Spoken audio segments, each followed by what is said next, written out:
In this video, we're going to look at where clothes come from, specifically where the fibers that make the clothes come from. This is again adapted from Let's Talk Science's Clothing for Climate initiative. So first of all, cloth is made from fibers, and fibers are thin strands that can be woven together. And those fibers can be natural or synthetically made. So you can see here, and we're going to explore all these things. So we start with, we have natural fibers here, and human-made fibers here. Natural fibers can be made from plants or from animals. If they're from plants, they can come from the stems, the seeds, or the leaves. If they're from animals, they can come from hair or from secretions. There's not as many from secretions. And then human-made fibers can be natural polymers or synthetic polymers. So natural fibers are made from plants or animals. Again, plants, seeds, stems, or leaves, and animals can be from hair or secretions. The first plant fiber would be fibers from stems. So you can remove the fibers from the inside of stems, and those are called bast fibers. The first thing you need to do is remove the bark of the plant. Some examples of fiber from stems are rami, flax, and hemp. And this is an image from Let's Talk Science showing where in the world bast fibers are grown. So flax is grown in the parts where they're blue. Hemp alone is grown in the pink areas. Flax and hemp are grown in North America. And then flax, and also in Asia as well. And then flax, rami, and hemp are from this region. Fibers from seeds, so they can be attached to the seed or be the outside part of the seed. So some examples of fibers from seeds are cotton, kapok, and milkweed. And a little bit of a fun fact here, the parts of a cotton boll, this image is from Let's Talk Science. The boll is actually the fruit of the cotton plant. So that's the whole thing. It's made up of burrs. So that's part 3 here. And the seed, which are these little brown dots, and then the rest of it is the fiber, and that's what we use for making things that are made of cotton. Again, seed fibers are grown in various parts of the world too, so you can see that here.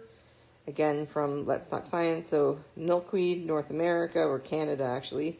Kapok is here. Kapok and cotton in USA. Also milkweed and cotton. And then these are the green parts are other places where cotton is grown as well. Fibers can also be taken from leaves, from different types of plants. So palm trees, grass, pineapple leaves are all examples. The downside of these fibers aren't very soft, so you use them more for bags and shoes, stronger things. They're not really soft enough to weave into clothing. So places where leaf fibers are, sisal are here, piña and sisal are here, musa. You can see that they're not quite as much. There's piña here in parts of Africa. These parts can grow all 3 of those examples. So what are some pros and cons of plant-based fibers? Well, plants are carbon sinks, so that's good. It's absorbing carbon from the atmosphere. Plants are renewable, and their fibers are biodegradable. Those are all really good things. But some cons, plants need land to grow on. So places where we would have had habitats for animal or grown crops for us to eat, now we're growing crops for making fibers. Plants need a lot of water to grow, and then many plants are grown with herbicides, pesticides, and fertilizers, which can be harmful for the environment. Our next type of fiber from animals, so again, natural fibers. And there is a difference here. So the fleece is the coat that covers an animal. Wool is the soft, wavy undercoat, and guard hairs are stiffer than wool. And sometimes animals will have both, some will just have the wool. So sheep wool, there's many different types of sheep. In fact, according to our Let's Talk Science resource, there's over 1,000 sheep breeds in the world. Some sheep provide softer wool than others. So merino wool is much softer than the wool from Canadian sheep. So goat wool, we're going to take a look at two different types of goats. So the first type are Angora goats. They produce mohair, and mohair is like sheep's wool, but it's stronger and smoother. And then cashmere comes from cashmere goats. Their fibers are very soft, but they're not very strong. So more delicate knits are made from cashmere, and they tend to be more expensive and harder to care for. So don't confuse Angora goats as producing Angora wool. Remember, Angora goats produce mohair. Angora wool actually comes from Angora rabbits, and it's very light, fluffy, and strong. And Angora rabbits shed their coats 3 or 4 times a year, so it's a renewable resource. You can collect the fibers as they're shedding their coat. Another type of wool comes from camelids. So some examples of camelid species are llamas, camels, and alpacas. Their wool is very warm, and it's strong, and it's lightweight. So Kvyat and Kulu are wools that come from the first from muskox and the second from yaks, and it's very warm and strong. And again, there's lots of wool produced throughout the world, so you can see the distribution here again. So sheep can also be farmed for meat and wool in almost every country of the world, so that's a fun fact. Our next example of animal-produced fibers would be from animal secretions. So some insects and spiders can produce silk fibers, and we get most of our silk from silkworm cocoons. And a fun fact is that people in China have been breeding silk moths for over 5,000 years. Pea silk is a method of harvesting the silk in a more humane way. It allows the adult moth to escape the cocoon before processing the silk, because normally what would have happened was that you would throw the cocoons with the live worms inside into boiling water and then collect the silk fibers. This silk is also called tussa silk.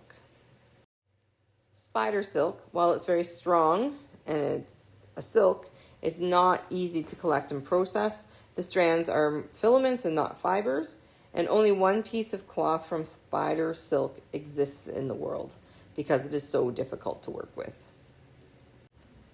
So let's examine some pros and cons of animal fibers. So animals are also renewable. They're fibers because you can raise more and more animals. Animal fibers are biodegradable. Animal waste can be used as fertilizer for plants and for crops. But the cons are that animals are carbon sources, not sinks like plants. Animals need land to grow on. Animals need food and water. And animals might not be treated ethically. So we need to be mindful of where our fibers are coming from.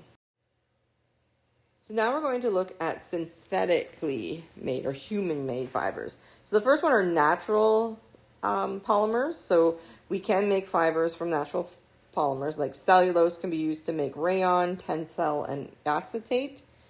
Early rayon wasn't strong when it got wet, but it has improved over the years. The problem with some natural fibers is that there are some toxic byproducts in the processing of the silk or of the product. So again, raw materials are a carbon sink because they're grown from plants. Raw materials are renewable. The raw materials of natural polymers may be sustainably sourced. They may not be too. And the fibers are biodegradable. The cons are most of these fibers are produced using toxic chemicals. They might not be sustainably sourced. And the farm trees may be planted to replace the native trees. And then you're reducing biodiversity and eliminating habitats for animals. Synthetic polymers or synthetic fibers are made from fossil fuels. So polyester, nylon, and acrylic are examples. So again, some of the polymers could be recycled, so that's a pro. But the cons are these types of fibers are carbon sources. Most are not biodegradable. Many of them shed microfibers, and one of our groups, when we were studying fast fashion, learned that up to 70,000 fibers can come off one garment every wash. And then chemicals can leach out when you're wearing them, and then also into landfills. If you want to do a knowledge check, you can go to the Clothing for Climate Learn section for what clothes are made of at letstalkscience.ca and do the Jeopardy knowledge check to see if you know what clothes are made of.